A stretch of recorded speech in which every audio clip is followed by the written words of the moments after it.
Kemalasan, dosa yang membungkam panggilan hidup.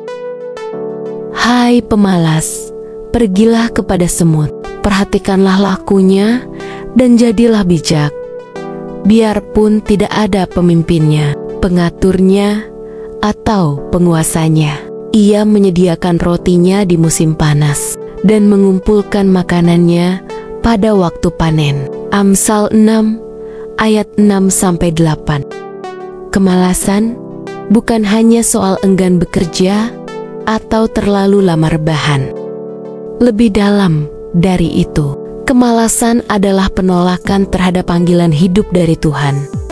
Ia adalah kesediaan untuk hidup setengah-setengah, diam dalam zona nyaman, dan membiarkan waktu berjalan tanpa pertumbuhan.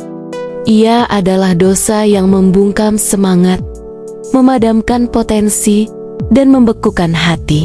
Kemalasan adalah dosa diam, sunyi, tapi mematikan. Ia membuat kita menunda pertobatan, menunda pelayanan, menunda kebaikan. Ia membuat kita membenarkan ketidakpedulian dengan kata-kata seperti nanti saja, aku belum siap, atau biarkan orang lain saja yang lakukan. Kemalasan rohani lebih berbahaya daripada kemalasan jasmani. Kita bisa rajin bekerja, tetapi malas berdoa. Rajin cari rezeki, tetapi malas merenungkan firman. Kita menganggap hidup rohani itu opsional, bukan napas utama jiwa. Dan celakanya, kemalasan sangat mudah dibungkus. Kadang ia berpura-pura sebagai istirahat, padahal sebenarnya adalah pelarian. Kadang kita berkata, saya belum punya waktu untuk pelayanan. Padahal sebenarnya hati kita tidak mau diganggu. Tapi hidup dalam Kristus bukan hanya tentang percaya, melainkan tentang bertumbuh. Iman tanpa perbuatan adalah mati, kata Yakobus 2 ayat ke-26.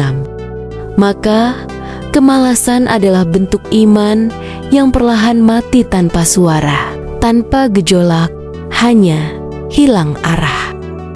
Tanda-tanda kemalasan rohani: enggan membaca firman atau berdoa secara teratur, lebih memilih kesibukan dunia daripada mencari Tuhan, menunda pelayanan atau panggilan yang sudah jelas, kehilangan semangat untuk bertumbuh dalam kekudusan, pasrah dan menyerah pada kebiasaan dosa karena merasa tidak apa-apa.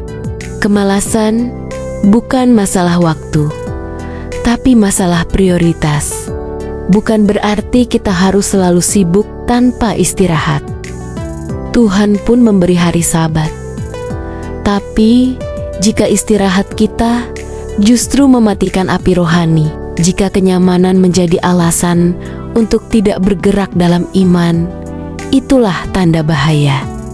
Pertanyaan perenungan pertama, apakah aku hidup sesuai panggilan Tuhan, atau aku hanya mengalir tanpa arah? Kedua, apa yang selama ini kutunda untuk Tuhan?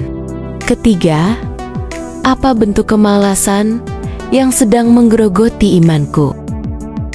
Langkah pertobatan hari ini: bangun lebih pagi 30 menit untuk berdoa dan membaca firman. Lakukan satu hal yang selama ini kamu tunda dalam hal rohani: pelayanan, meminta maaf, memberi bantuan. Renungkan 2 Tesalonika 3 ayat 10. Jika seorang tidak mau bekerja, janganlah ia makan. Mari kita berdoa.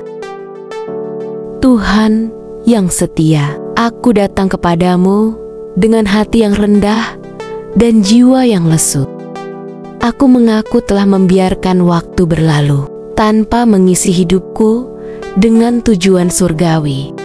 Ampunilah aku karena telah mengabaikan panggilan-Mu, karena menunda ketaatan, dan karena lebih mencintai kenyamanan daripada mengikut jejak salib-Mu.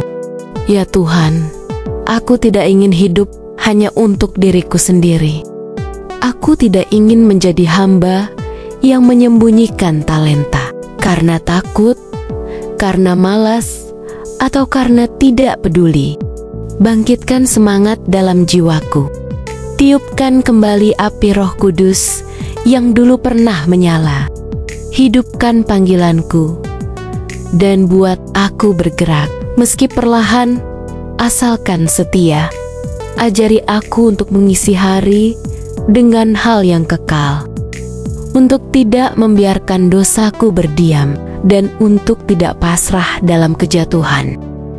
Hari ini, aku menyerahkan semua nanti dan menggantinya dengan hari ini. Aku ingin hidup sepenuhnya dalam kehendak-Mu. Aku ingin bangun dan berjalan bersamamu tanpa malas, tanpa tunda. Di dalam nama Yesus, aku memilih untuk taat dan berjalan dalam tuntunan-Mu. Amin.